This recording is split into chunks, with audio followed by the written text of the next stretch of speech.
மாணவர்கள் அனைவருக்கும் அன்பான வணக்கம்ப்பா. நான் தான் உங்களுடைய தமிழாசிரியை. நாம் இன்னைக்கு பாடம் 12 யானைக்கும் பானைக்கும் சரி அப்படிங்கிற பாடத்தினுடைய திருப்புதல் பார்க்க போகிறோம். சரியா? அதாவது நம்ம பெரியவங்க ஆத்திரக்காரனுக்கு புத்தி மட்டு அப்படின்னு ஒரு பழமொழி சொல்லுவாங்க. ஏன் அப்படின்னா ஆத்திரம், அதாவது கோபம் அதிகமாக படுறவனுக்கு எப்பயுமே புத்தி வேலை செய்யாது. கோபத்தில் அவன் செய்கிற எந்த ஒரு வேலையும் அது நல்லபடியாக முடியவும் முடியாது, நல்ல பலனையும் தராது. அதனால் எதற்கெடுத்தாலும் கோபப்படக்கூடாது அப்படின்ட்டு பெரியவங்க சொல்லுவாங்க. அதனால தான் பெரியவங்க எந்த ஒரு செயலை எடுத்தாலும் பொறுமையாக நிறுத்தி நிதானமாக செய்வாங்க. ஆனால் கோபம் அதிகமாக படுகின்ற அவர்களுடைய செயல்கள்லாம் பாருங்கள், எதுலேயுமே ஒரு முழுமை இருக்காது, முழுமைத்தன்மை இருக்காது. அதனால் நீங்களும் உங்களுடைய கோபத்தை குறைக்க வேண்டும், எதற்கெடுத்தாலும் அவசரப்படக்கூடாது அப்படிங்கிறதுக்காண்டி தான் நமக்கு இந்த பாடத்தில் இந்த கதையை கொடுத்துருக்காங்க. சரியா? யானைக்கும் பானைக்கும் சரி. அதாவது மரியாதை ராமன் அப்படிங்கிற ஒருத்தர் இருந்தார். அவர் ஒரு வழக்கை சந்தித்தார். என்ன மாதிரி வழக்கு அப்படின்னா, அந்த வழக்கு ஒரு விசித்திரமான ஒரு வழக்காக இருந்தது. உழவர் ஒருவரின் மீது அரபு வணிகர் ஒருவர் தொடுத்த வழக்கு தான் அது. அதாவது அரபு வணிகர் மரியாதை ராமன்கிட்ட வராரு. ஐயா, இந்த உழவர் தம் மகன் திருமண விழாவுக்காண்டி ஒரு ஊர்வலம் விடுவதற்காண்டி யானை ஒன்று வாங்கினாரு. என்கிட்ட யானையை இரவலாக வாங்கினாரு. ஆனால் அந்த யானையை இவர் திருப்பி கொடுக்கல. ஏன்னா ஊர்வலத்தின் போது அது இறந்துருச்சு அப்படின்னு இவர் சொல்கிறாரு. எனக்கு அந்த யானை தான் வேணும், அந்த யானையை திருப்பி தர சொல்லுங்க ஐயா அப்படின்ட்டு மரியாதை ராமனிடம் அரபு வணிகர் வழக்கு வைக்கிறாரு. அதற்கு உழவர் பதிலுக்கு, ஐயா, அந்த யானை ஊர்வலத்தில் தற்செயலாக இறந்து விட்டது, அதற்குரிய விலையை வேணால் நான் தந்துடுறேன், இல்லை அப்படின்னா நான் அதற்கு பதில் வேற ஒரு யானையை நான் வாங்கி தர்றேன். ஆனால் நான் அதை வாங்கி தரேன்ட்டு எத்தனையோ முறை இவர்கிட்ட சொல்லிட்டேன். ஆனால் இவர் அதை ஏற்றுக்கிற மாட்டேங்கிறாரு. இறந்து போன அந்த யானை தான் வேணும் அப்படின்னு இவர் சொல்கிறாரு, அடம் பிடிக்கிறாரு. நான் என்னையா செய்வேன் அப்படின்ட்டு வருத்தத்துடன் உழவர் சொல்கிறாரு. இந்த ரெண்டு இதையும் கேட்ட மரியாதை ராமன் என்ன செஞ்சார் அப்படின்னா, உழவர் கூறியிருந்த அந்த உண்மையை உணர்ந்து கொண்ட மரியாதை ராமன் இருவரையும் பார்த்து, நீங்கள் 2 பேரும் நாளைக்கு நீதிமன்றத்துக்கு வாங்க அப்படின்னு சொல்கிறாரு. அப்புறம் பின்னாடி கொஞ்சம் நேரம் கழித்து உழவரை மட்டும் தனியாக கூப்பிட்டு, நீங்கள் நாளைக்கு வராதிங்க, உங்களை வீட்டுக்கு அவரை வணிகரே கூப்பிட வருவார், அதற்கப்புறம் நீங்கள் வாங்க, ஆனால் நீங்கள் வீட்டில் இருக்கும்போது நான் சொல்கிறபடி செய்யுங்க அப்படின்னு சொல்கிறாரு.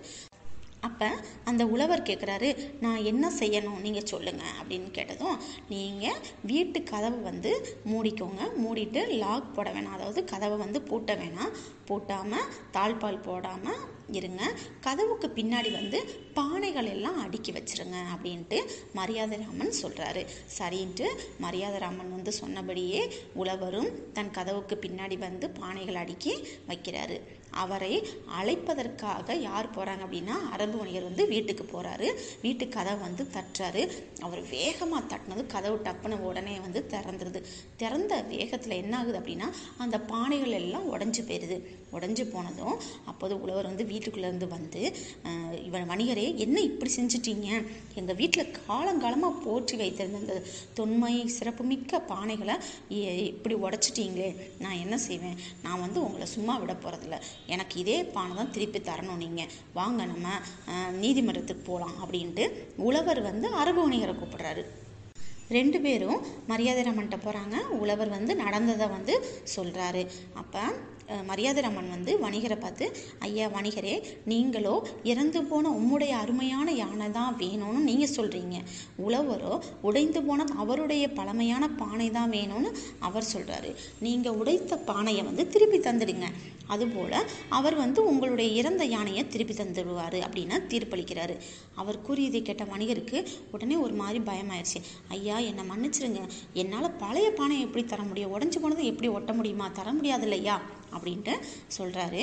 உடனே மரியாதை ராமன், ஐயா வணிகரே, உம்மால் திருப்பி தர முடியாது அப்படின்னு சொன்னால் உழவரால் மட்டும் எப்படி திருப்பி தர முடியும், அதனால் யானைக்கும் பானைக்கும் சரியாகி விட்டது அப்படின்னு தீர்ப்பளித்தார். இதன் மூலமாக நீங்கள் என்ன தெரிஞ்சுக்கிறீங்க, அந்த வணிகருடைய புத்தினால், அவருடைய அந்த கோபத்தின் காரணமாகத்தான் அவருடைய அந்த யானைக்கான பணத்தையாவது வாங்கியிருக்கலாம், அல்லது வேறொரு யானையாவது வாங்கித்தாங்க உழவரேன்ட்டு வாங்கியிருக்கலாம். ஏன்னா அது இல்லாமல் தேவையில்லாமல் கோவப்பட்டு கிடைக்காத ஒன்றை திரும்ப, ஏன்னா இறந்த யானையை எப்படி திரும்ப கொண்டு வர முடியும்? கொண்டு வர முடியாதுல்ல. அது தெரிஞ்ச ஒன்று. ஆனால் தன்னுடைய கோபத்தின் காரணமாக புத்தி வேலை செய்யாமல் எனக்கு அந்த யானை தான் வேணும்னு கேட்டதுனால அவருக்கு கிடைக்க வேண்டிய அந்த பணமாவது கிடச்சிருக்கும், அல்லது அதுக்கு பதில் வேற ஒரு யானையாவது கிடச்சிருக்கும். இந்த இரண்டுமே கிடைக்காமல் ஏமாந்தது தான் மிச்சம். இதற்கெல்லாம் காரணம் யார்? அவர் தானே, அந்த வணிகர் தானேப்பா காரணம். சரியா?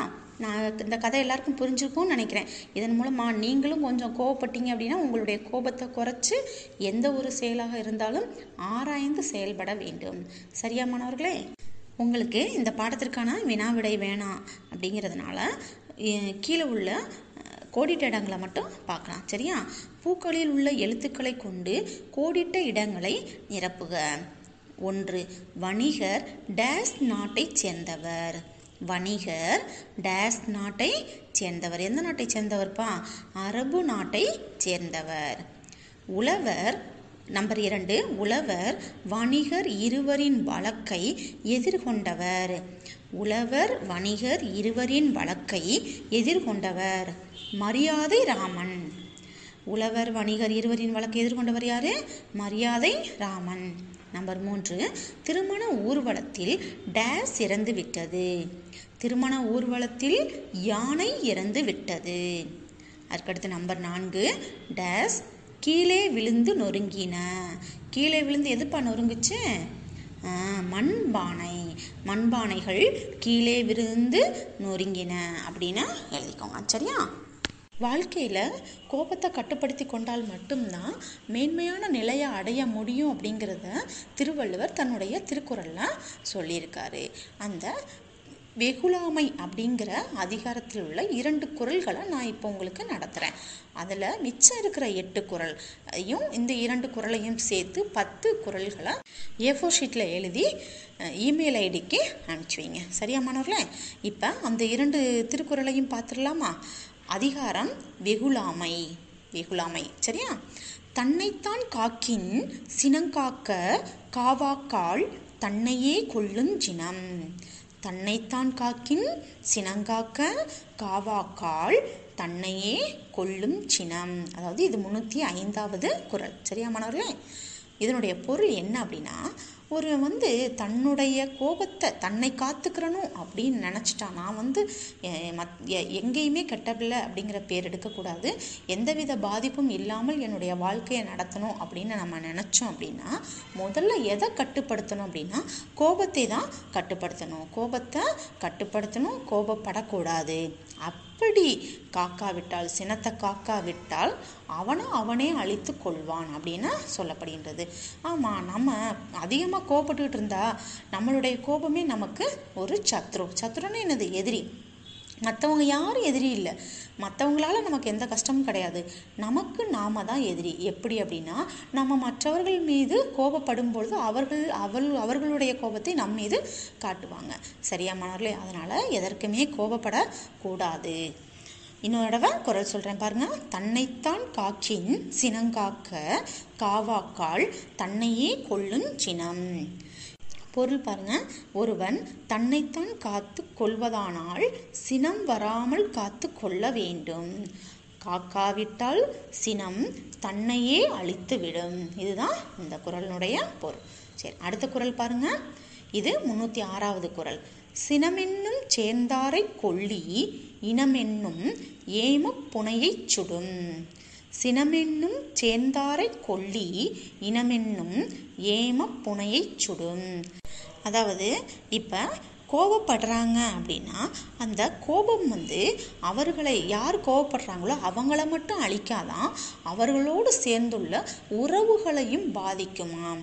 ஆமாம், நம்ம ஒரு இடத்துல போய் கோபப்பட்டு சண்டை போட்டு வந்தால், சண்டை போடுறதுனால என்ன ஆகும்? நம்ம சண்டை போட்டிருக்கோம் தெரிஞ்சிருந்தா நம்மளுடைய பெற்றோர்களும் வருத்தப்படுவாங்க, நம்மளுடைய உடன்பிறப்புகளும் கவலைப்படுவாங்க. ஏன்னா நம்மளுடைய சுற்றத்தாருக்கும் அந்த பாதிப்பு வரும். ஒருவேளை நம்ம எதிர்த்தாப்புல சண்டை போடுறவங்க கொஞ்சம் வசதியானவங்களாகவோ அல்லது நல்ல வலிமையானவங்களாக இருந்தால் அவங்களால நமக்கு மட்டும் பாதிப்பு இல்லாமல் நம்மளுடைய சுற்றத்தாருக்கும் பாதிப்பு ஏற்படுங்களப்பா. அதனால தான் நம்மளுடைய கோபத்தை குறைக்கணும். அது நம்மை காக்கிறதோடு மட்டும் இல்லாமல் நம்மளுடைய சுற்றத்தையும் காக்கும். சரியா? இனிமேல் வந்து கோவப்படுவீங்களா? ஏன்னா கோவப்பட்டீங்கன்னா உங்களுக்கு மட்டும் பாதிப்பு இல்லை, உங்களுடைய பெற்றோருக்கும் பாதிப்பு, உங்களுடைய மற்ற உறவினர்களுக்கும் அது பாதிப்பை தரும். இப்போ படுற கோபம் உங்களுடைய வீட்டில் நீங்கள் படுற கோபம் உங்களுடைய பெற்றோரை பாதிக்கும். இது நாளைக்கு நீங்கள் பெரியவங்களாகி வெளியில் காமிக்கின்ற கோபம் வந்து உங்களுடைய உறவுகள் எல்லாரையுமே பாதிக்கும்ல. அதனால் கோபத்தை குறைத்து கொள்ளணுங்கிறதுக்காண்டி தான் திருவள்ளுவர் இந்த திருக்குறளை அன்றே எழுதி வைத்துவிட்டு சென்றுள்ளார். சரி, பொருள் பாருங்க. சினம் கொண்ட வரை அழிக்கக்கூடியதாக சினமென்னும் தீயே இருப்பதால் அது அவரை மட்டுமன்றி அவரை பாதுகாக்கும் சுற்றத்தையும் அழித்துவிடும். அதாவது சினம் கொள்றவங்க அழிக்கக்கூடியதாக சினம் என்னும் தீயே அவங்களுக்கு இருக்குது. அந்த சினமே அவங்கள அழிச்சிரும். ஆனால் அதோடு மட்டும் இல்லை, அவங்கள மட்டும் அழிக்காமல் அவங்களை பாதுகாக்கும், யார் சினம் கொள்கிறாங்களோ அவங்கள பாதுகாக்கிற சுற்றத்தையும் அது அழித்துவிடும். இன்னொரு சொல்கிறேன் கேளுங்க. சினமென்னும் சேர்ந்தாரை கொல்லி இனமென்னும் ஏம புனையை சுடும். சரி மாணவர்களே, இப்போ நான் இந்த 2 திருக்குறள் சொல்லியிருக்கேன். மீதி 8 திருக்குறள் வந்து வெகுளாமை அதிகாரம். நான் இந்த தடவை உங்களுக்கு அதிகாரத்தையே சொல்லிட்டேன். வெகுளாமை அப்படிங்கிற அதிகாரத்தில் உள்ள மீதி 8 குறள்களை பாருங்கள். சரியா? ஒரு இடம் நல்லா வாசித்து விட்டுக்கோங்க. வாசித்து விட்டுட்டு அப்படியே சும்மா பார்த்தே எழுதுங்க, தப்பு கிடையாது. A4 ஷீட்டில் எழுதி இமெயில் ஐடிக்கு அனுப்பிச்சி வைங்க. சரியா மாணவர்களே? பள்ளியில் வந்து இன்னும் புத்தகம் வாங்காதவங்கள்லாம் வந்து வாங்கிக்கோங்கப்பா. ஏன்னா புத்தகம் இல்லாத படிப்பு வீணான படிப்புன்னு நான் ஏற்கனவே உங்களுக்கு சொல்லியிருக்கேன். சரியா மாணவர்களே? புத்தகம் வாங்கி கொண்டு படித்தால் மட்டுமே நம்மளுடைய படிப்பு ஒரு முழுமையான படிப்பாக இருக்கும். மாணவர்கள் அனைவருக்கும்